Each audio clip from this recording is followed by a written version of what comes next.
Welcome to another edition of McAllen Update. I'm ROXANNE LERMA. Today we're out at the award-winning McAllen Public Library.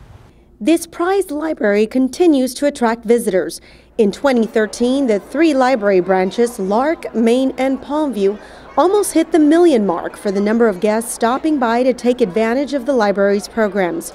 There's a wide array of programming for all age groups, from baby rhyme time for toddlers and reading recess for children to game nights for teens and loteria for adults. With a variety of free events available on a daily basis, the library has become a social hub for the community. Summer's quickly approaching and our fire department is launching a canal safety awareness campaign. I recently spoke to one of our fire captains. Here are all the details.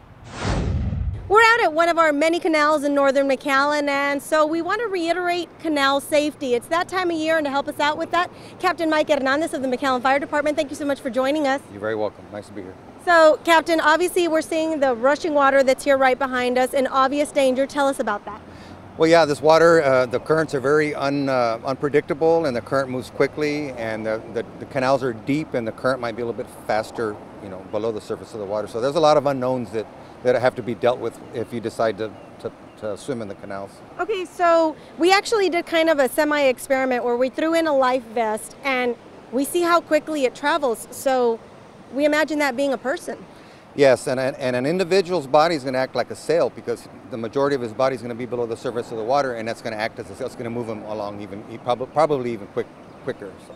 Okay, and we also want to remind people about the dangers that are underneath, because there's a lot of things that people may not think about. You know, they think, oh, let me jump in and go for a quick swim, but there's stuff underground that we want to warn them about. That's right. These canals have outlets that are below the surface of the water.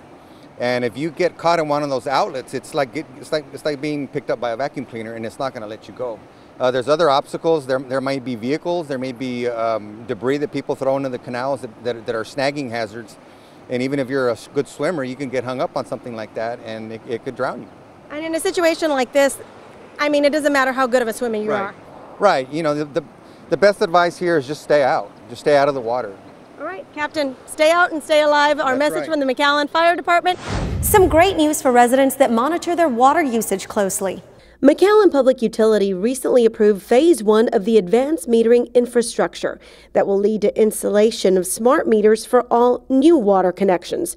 The new meters are wireless, which is much safer for the city's meter readers.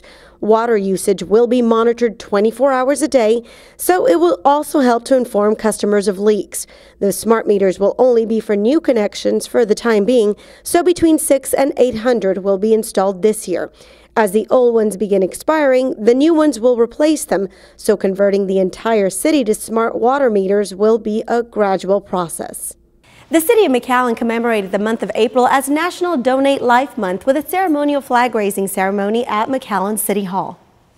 The South Texas Transplant Center at McAllen Medical Center, along with the Texas Organ Sharing Alliance, or TOSA, and the UT Health Science Center San Antonio Tissue Center, joined Commissioner Veronica VELA Whitaker for the honors.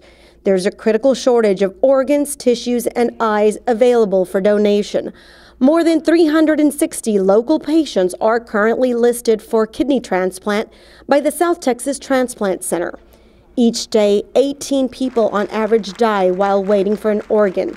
Commissioner Whitaker says we've come a long way in medical innovations in McAllen. It is important to know that not only in Texas, San Antonio, Houston, or Austin do we have to travel anymore to go get an organ. We have it in our own backyard. We can receive an organ in our own backyard at McAllen Medical Center, the South Texas Health Systems. Now we can stay home, we can stay with our family, and be able to go back and forth for all our follow-up appointments in order to receive an organ. The Calaveras Motorcycle Club joined in the commemorative convoy from City Hall to McAllen Medical Center to honor their friend and organ donor Emilio Jimmy Santiago Coronado. Coronado, an avid rider and member of the Calaveras Club, died June 25, 2013, as a result of a collision with a vehicle. He was also the first registered organ donor in the South Texas region, according to TOSA. The Texas State Guard is looking for a few weekend warriors to join their ranks. They visited our studio recently. Let's take a look at their recruitment efforts. All right, we're talking about the Texas State Guard, which we affectionately refer to as our weekend warriors. To help us out with that, Captain Richard Sanchez joining us in the studio. Now, Captain, Tell us a little bit about what is the Texas State Guard? Well, thank you for having us, first of all. Absolutely. The Texas State Guard is one of the three components of the Texas Military Forces. There's the Texas Army National Guard, the Texas Air National Guard, and the Texas State Guard. It is an organization that's available to the governor to react to disasters, man-made or natural, and a variety of other operations that we conduct around the state. Okay, I think folks probably know your bigger operations, and that's Operation Lone Star and oral rabies. So can you tell us about those?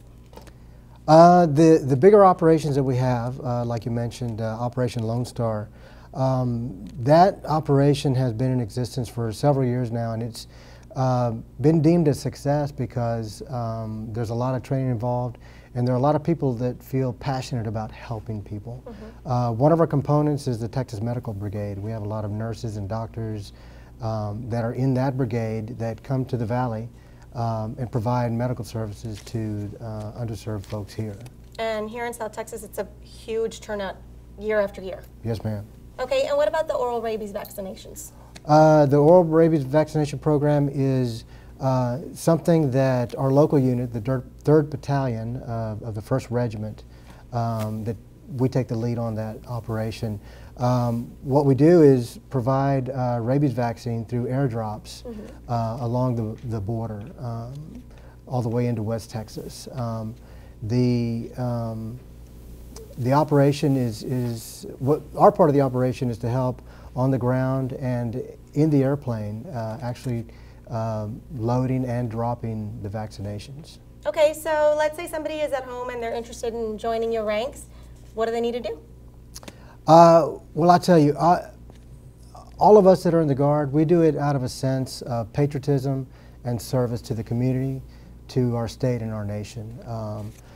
It doesn't take a whole lot to join. There are some qualifications, but what you need to do here locally is call 956-994-0000 or visit our website at www.txsg.state.tx.us. Okay, so we want to increase our ranks because we're in the 30s right now. We'd like to double that?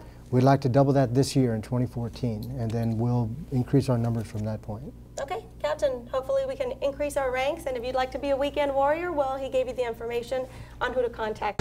City, county, and state agencies are being proactive in the event of a natural disaster. The Lower Rio Grande Valley agencies held a mock drill to plan and prepare for a natural catastrophe. Security and Support Aviation with the Texas Army National Guard, in coordination with local emergency responders, practiced search and rescue procedures firsthand. Each year, the Security and Support Aviation performs their annual training operations in different areas of Texas. This year, they chose to set up a command center at the Mid-Valley Airport in WESLACO. Local first responders trained on how to deal with hurricanes or wildfires. They also practiced hoist rescue operations and wide area search and rescues. The importance of the training is to prepare us to actually come down here and do this real world.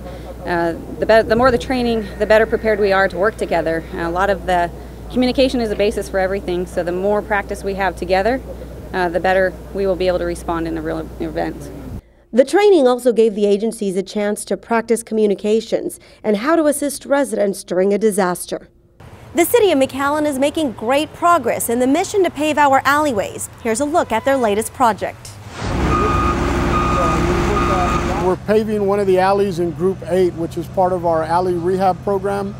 We have an annual goal of 40 alleys a year. There's an assessment that was done by the engineering department, and based on that assessment, they're designating alleys by groups.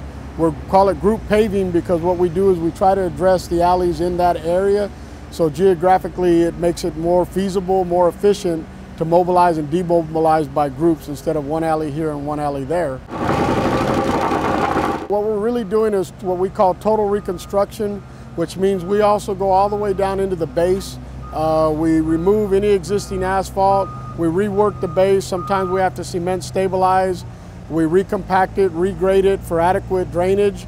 If you notice, this alley has quite a bit of cut on it, and the reason is because we needed to readdress the drainage issue on it so that it will drain out to Violet Street.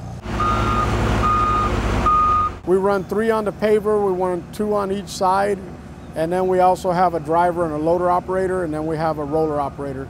So it takes quite a bit of resources. There's some times when it's slower than others, but you'll see right now they're coming up to the abutment, and once they get here, just about everybody will have a shovel and they'll be working it trying to tie into this existing alley. One thing that would help us is the citizens to be able to hold off from watering the grass, hold off from draining their pools, just help us to keep the work area dry for the time that we're there working. That would totally help us tremendously. We do send out a letter to all the citizens. We send out advance notifications advising them also that we're going to be in their area working and asking them to limit the water runoff into the alleys. This project will take us probably about, from start to finish, a 300-foot alley typically will take us about 5 days maybe in order to start removing, stripping it down, reworking the base, and then recutting it, regrading it, and then repaving it. A lot of times the weather will set us off a lot also. If we get rain, it's not just the rain day, but it's the drying time that we have to also allow for the caliche to stabilize again to where we can get back on it with equipment and work it. So sometimes it's anywhere from a week to 2 weeks, depending on the weather. Weather permitting, within 5 days, we should be able to get in and out of one 300-foot alley. The Great American Cleanup turned out to be a huge success in McAllen. The City of McAllen's annual litter crackdown was held April 5th. More than 1,400 volunteers showed up to hit the streets and haul away trash. Keep McAllen Beautiful hosted the event in conjunction with Keep America Beautiful and Keep Texas Beautiful. Well, the Great American Cleanup's an opportunity for everyone to come out and volunteer and show everyone who lives in McAllen how important it is for the city to be clean, not just today, but 365 days a year. The good part about it is that our city is clean, and it shows that we love McAllen, and it shows that we want to keep McAllen beautiful. And because of that, when people come to McAllen, my God, it's so clean, it's beautiful, you know, it's well manicured, and those are compliments, and those are compliments for us and for the citizens of McAllen. The GAC is a yearly community effort to banish litter and trash from city parks, schools, streets, and sidewalks. Several tons of garbage was removed from our public spaces. And more news about keeping our area clean. TxDOT's Don't Mess with Texas campaign is in full swing. Here's Octavio SAENZ with all the information. The Don't Mess with Texas campaign started back in 1986, and this year we are doing it one more time, and this time we're using Kevin Fowler, country music star, and also Sonny Uceda, Tejano music artist. And basically why this started was because back between 1979 and 1985, the costs of cleaning Texas highways went up 15 to 20% each year. So it was necessary for somebody to do something quick. One of the things that we have been proud of is the fact that litter has gone down in the past few years, but still, in the year 2012, $47 million is what it cost taxpayers to clean up Texas roadways. So this time, we're asking people just to, you know, these promotional ads will continue till the end of June. And of course, we have to take in mind that every single day, 1,000 people come to the great state of Texas. And we're telling these new Texans that, you know, keep in mind, don't mess with Texas. McAllen is lighting the way for Valley drivers. City crews recently finished installing brand new LED lights on Expressway 83. The new lights will illuminate the entire stretch of highway within the McAllen city limits. Members of the city's traffic department say this is an exciting undertaking because the LED lights consume less power than regular bulbs, they have a longer life expectancy, and they're less prone to malfunctioning in extreme weather.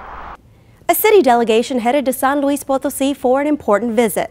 Mayor Jim Darling led the delegation of McAllen officials for a sister city signing ceremony. The pact with San Luis Potosí Mayor Mario Garcia Valdez formalizes a sister city relationship between both cities. The McAllen Chamber of Commerce helped to organize the meeting. Mayor Darling couldn't be more pleased with the international friendship. We have friends, relatives, business acquaintances that visit our cities each day from Mexico And we know that we would not be the city that we are without Mexico being our partner, and more importantly, the relationships that we have with the great cities of Mexico.